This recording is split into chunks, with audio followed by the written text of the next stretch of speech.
허락하신 하나님의 말씀은 사도행전 13장 6절로 12절까지의 말씀입니다. 온 섬 가운데로 지나서 바보에 이르러 바예수라 하는 유대인 거짓 선지자인 마술사를 만나니 그가 총독 서기오 바울과 함께 있으니 서기오 바울은 지혜 있는 사람이라. 바나바와 사울을 불러 하나님의 말씀을 듣고자 하더라. 이 마술사 엘루마는 이름을 번역하면 마술사라. 그들을 대적하여 총독으로 믿지 못하게 힘쓰니 바울이라고 하는 사울이 성령이 충만하여 그를 주목하고 이르되 모든 거짓과 악행이 가득한 자요 마귀의 자식이요 모든 의의 원수여 주의 바른 길을 굽게 하기를 그치지 아니하겠느냐. 보라, 이제 주의 손이 내 위에 있으니 내가 맹인이 되어 얼마 동안 해를 보지 못하리라 하니 즉시 안개와 어둠이 그를 덮어 인도할 사람을 두루 구하는지라. 이에 총독이 그렇게 된 것을 보고 믿으며 주의 가르치심을 놀랍게 여기니라. 하나님께서 성령을 통해 선교사를 파송하시는데 바나바와 사울 이 두 사람을 짝으로 세우셨습니다. 안디옥 교회는 예배와 금식 가운데에서 성령의 뜻을 따라 두 사람을 세우고 다시 금식하고 기도하며 이 두 사람을 안수하여 보냅니다. 여기서 중요한 것은 파송은 성령께서 하시는 일이라는 것입니다. 결코 교회가 하는 일이 아닙니다. 그러면 교회의 역할이 무엇이겠습니까? 성령께서 파송하기로 작정하신 그 사람을 보내는 역할을 하는 것입니다. 지금까지 우리는 교회가 파송하는 것으로 알고 있었습니다.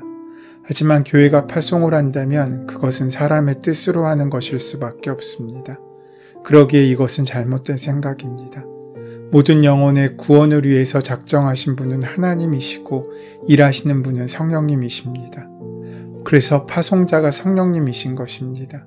교회는 성령의 계획에 무조건 순종으로 협조하여 성령께서 보내시려는 부분을 귀하게 동역하는 의미의 역할을 할 뿐입니다. 그것이 교회가 할 일입니다. 그렇게 13장 4절부터 14장 마지막까지 약 2년간의 바나바와 바울의 1차 전도 여행이 기록됩니다. 바나바와 바울은 마침내 성령님의 인도하심을 따라 구브로로 향하는 배를 타기 위하여 실루기아로 내려갔습니다. 실루기아는 안디옥 남서쪽 약 26km 지점에 위치한 지중해 연안 항구 도시였습니다. 이렇게 실루기아라는 항구에서 성령의 파송을 받은 두 사람이 배를 타고 구브로로 갑니다. 바나바의 고향이 바로 이 구브로입니다. 이때 실루기아에서 구브로로 가는 배를 타는 바울을 주목하는 사람은 거의 없었을 것입니다.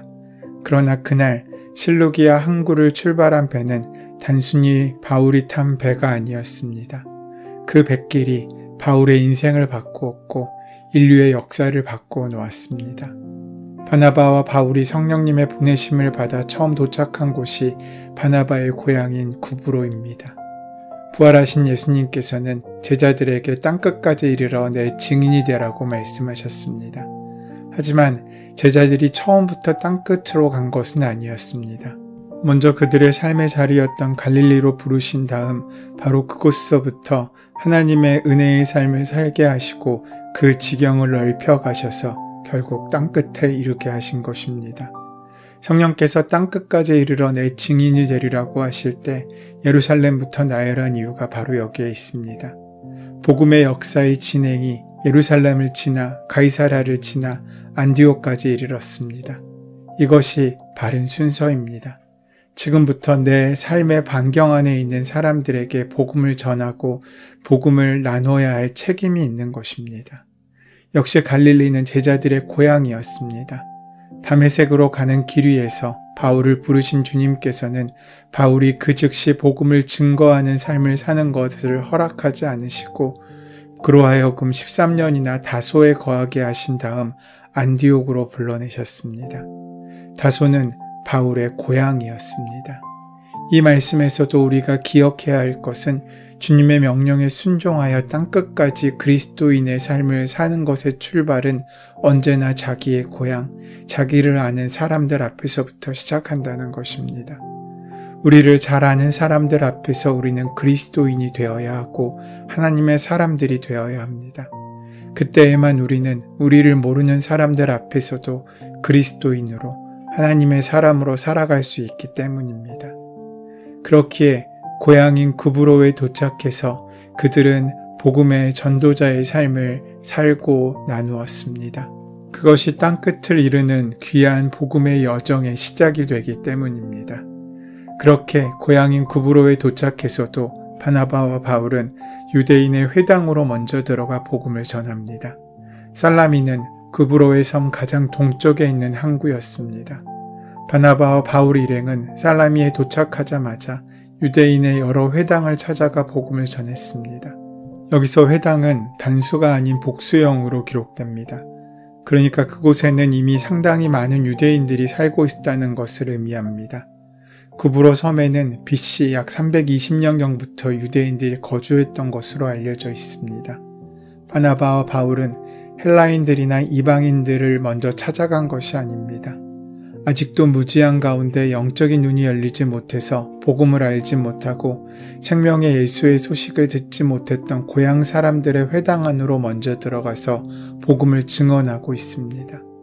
바울은 주로 새로운 도시를 방문하여 복음을 전할 때 먼저 그곳에 회당이 있으면 회당을 찾아가 그곳을 중심으로 복음을 전했고 그 회당을 이방 선교를 위한 전초기지로 삼았습니다. 지중해에 있는 이 구브로라는 섬은 모양이 고구마처럼 길쭉하게 생겼습니다. 그리고 로마와 가까워 아주 중요한 선교적 거점이 됩니다. 바나바와 바울은 구브로의 살라미라는 항구로부터 복음을 전하기 시작했습니다. 그리고 이 섬의 한가운데를 가로질러 도착한 곳이 바보입니다. 살라미가 구브로 섬의 동쪽 끝에 있는 항구라면 바보는 서쪽 끝에 있는 항구입니다.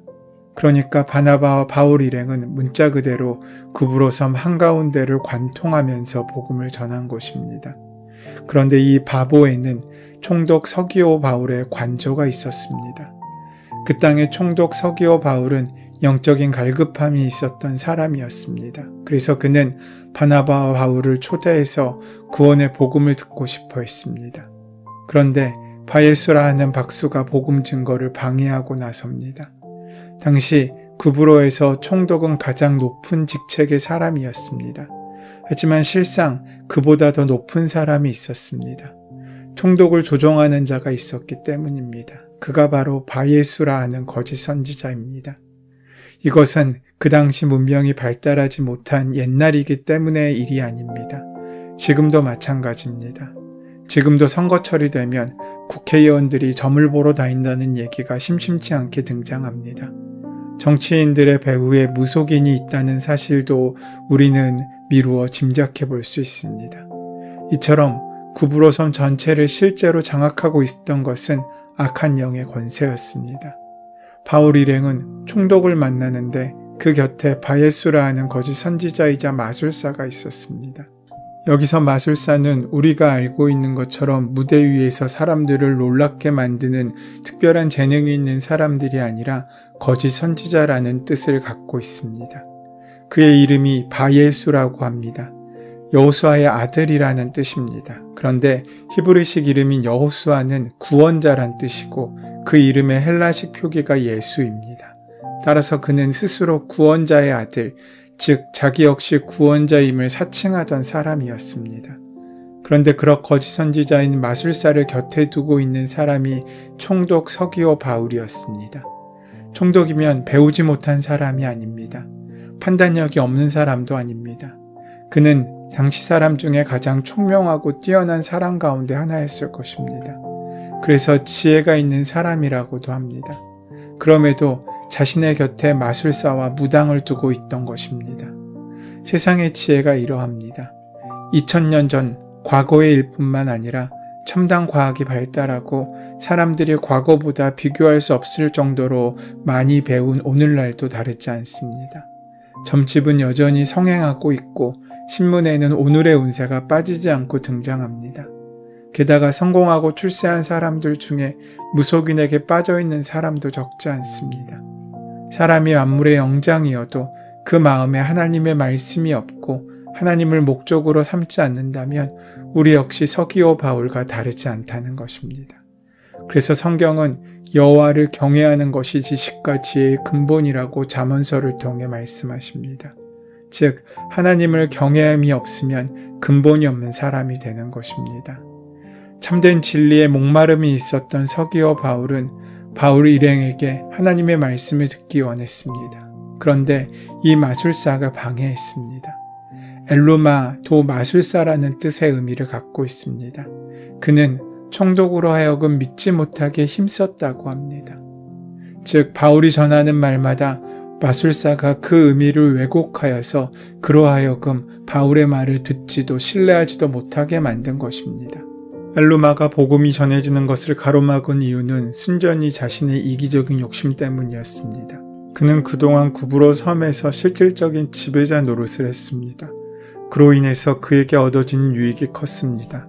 그런데 이제 하나님의 참 생명의 복음이 증거되고 전해지면 자기의 수입이 끊어지게 됩니다.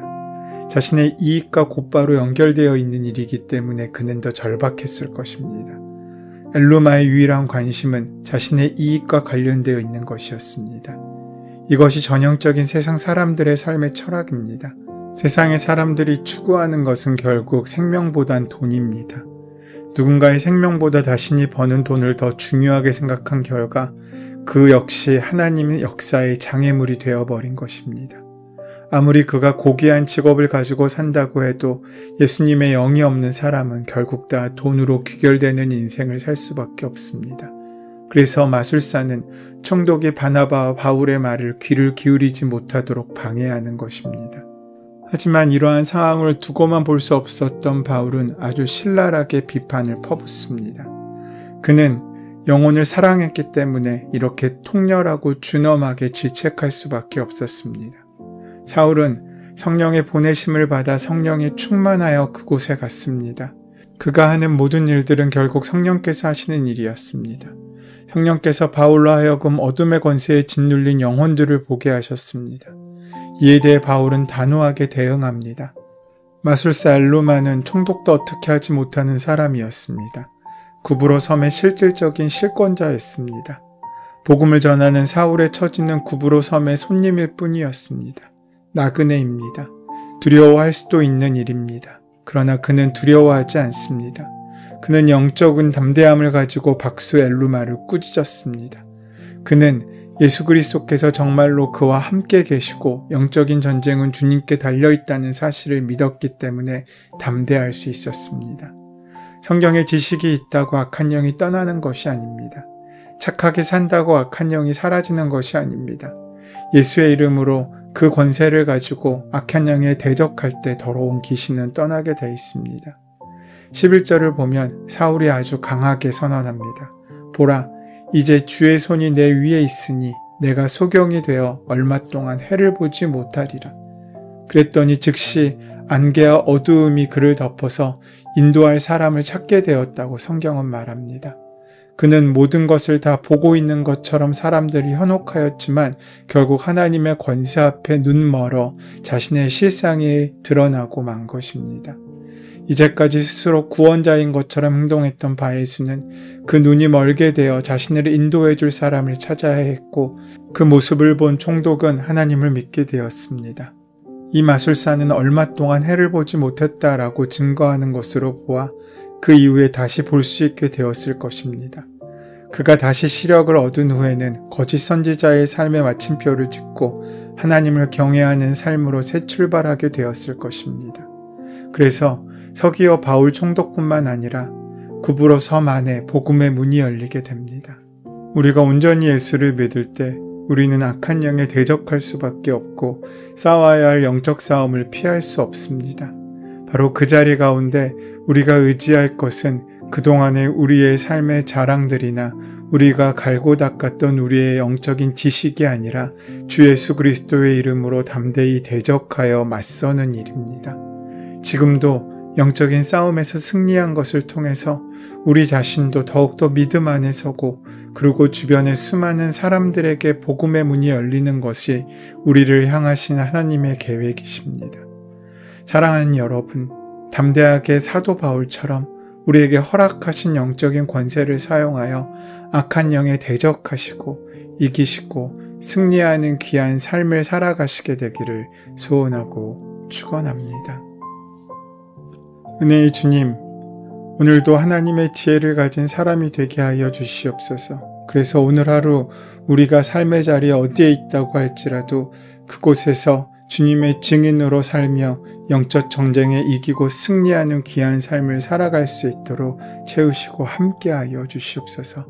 예수님의 이름으로 기도드립니다. 아멘.